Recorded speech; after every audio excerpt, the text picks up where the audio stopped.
All eyes are on Essendon this week as Ben Rutten's future is highly speculated at Tullamarine. Now, what we do know is that President Paul Brasher has resigned from his post as president, seeing David Barham come into the fold as the club's new boss. Now, what that means for Ben Rutten, now all links suggest that Brasher was a big backer for Rutten and that other board members were perhaps a little less on his side.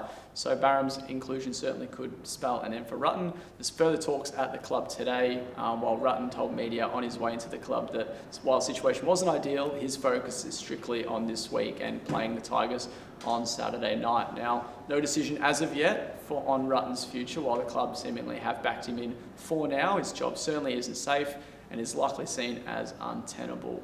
Now, Alistair Clarkson's hat has been thrown into the mix, with Essendon reportedly speaking to the four-time premiership coach, who is gaining interest from GWS and North Melbourne. The Kangaroos certainly looped into this. They were understood to be waiting on a decision from Clarkson this week. That certainly could have been thrown into a spiral with Essendon's coming interest. Ben Rutten's future isn't the only one up in the air either. CEO Xavier Campbell, list guru Adrian Dodori, assistant coach Blake Carousel have all supposedly had their names put up as question marks. And then on top of that, according to AFL Media, former player Dean Solomon, Premiership Don, has been contacted for a potential role in their football department. He's obviously been at GWS this year working alongside fellow ex-Bombers James Hird and Mark McVeigh. And the Bombers would certainly be interested in someone like Clarkson coming to the club to replace Rutten, but should he stay in favour of a move to the Roos, it certainly plays out to be a tricky situation should Ben Rutten remain at the club, with certainly no other standout candidates to come in as senior coach.